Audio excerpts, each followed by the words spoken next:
जय हिंद दोस्त। आप लोगों का स्वागत है हमारे इस चैनल पर। बिहार सूरज बोर्ड वाले यानी कि इस पर एक नया बैच लॉन्च किए हैं जिसका नाम है शुरुआत बैच। यानी कि फर्स्ट बार हम जो है बोर्ड लेवल की तैयारी करवा रहे हैं, जिसके कारण हम इस बैच का नाम ही शुरुआत बैच रखे हैं। और आपको जो इसमें वैकल्टी देने के लिए आ रहे हैं कौन?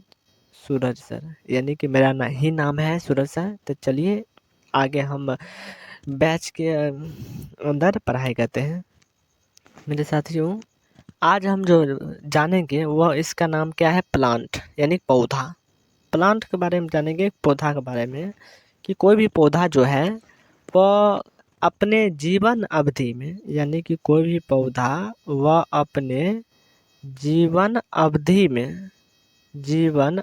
में जो है वह कितने बार अपने जीवन अवधि को संपन्न करता है। तो कोई भी पौधा जो है, यानी कि कोई भी प्लांट जो है वह दो अपने जीवन अवधि को करता है। एक आवृतबीजी पौधा, जिसको इंग्लिश में एंजियोस्पर्मिक कहते हैं, और दूसरा अनावृतबीजी पौधा, यानी कि जिसको नॉन एंजियोस्पर्मिक कहते हैं। नॉन का तो नहीं।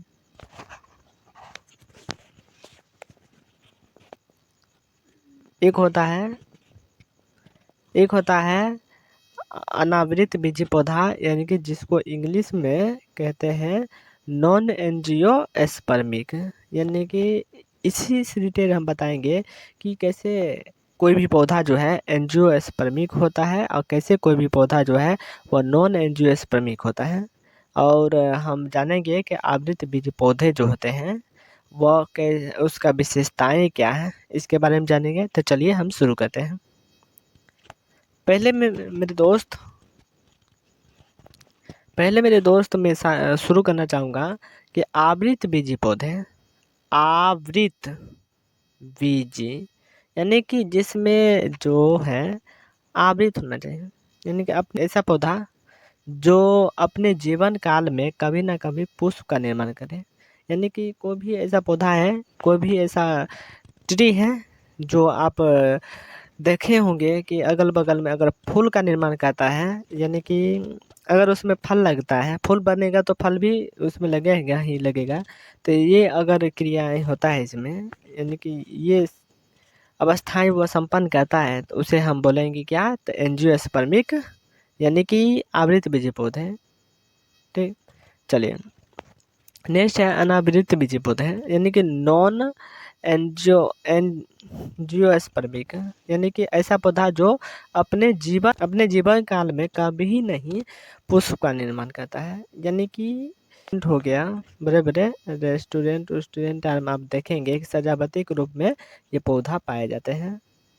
और आपको हम नेक्स्ट बताते हैं कि आवृतबीजी पौधे का विशेषताएं क्या है, क्योंकि मेन इम्पोर्टेंट जो है वह आवृतबीजी पौधा ही होता है। आवृतबीजी पौधा आप अपने वातावरण में देखे होंगे कि आवृतबीजी पौधा ही आपको खास करके दिखाई देता होगा।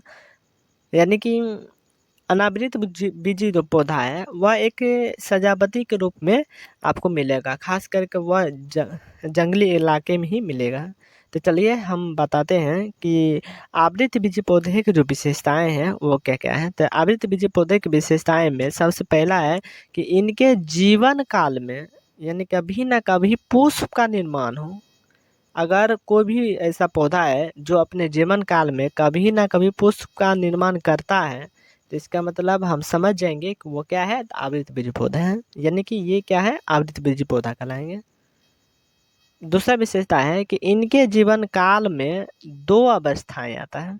यानी कि इनके जीवन काल में दो अवस्थाएं आने का मतलब कि एक गेमिटोफैटिक और एक स्पोरोफैटिक, यानी कि एक में गेमिट्स बनेंगे, इसमें स्पोरो बनेंगे। तो ये दो अवस्थाएं आता है। तो चलिए हम नेक्स्ट में बताते हैं कि जीवन काल में दो अवस्थाएं आता है। तो कौन कौन सा अवस्थाएं आता है? तो पहला है युग्मकोद्भिद, यानी कि गेमिटोफाइट।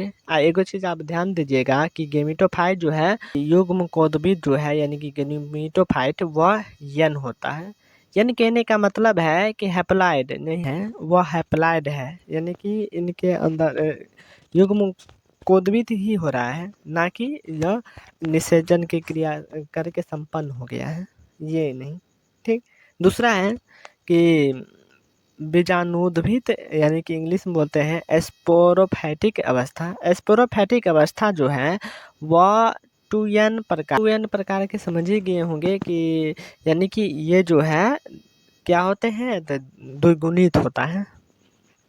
फिर ऐसे ही क्रम चलता रहता है, यानी कि कभी जो है वह युग्मकोद्भिद से बीजाणुद्भिद में परिवर्तित होता है, फिर ये बीजाणुद्भिद जो है वह युग्मकोद्भिद में परिवर्तित होता है।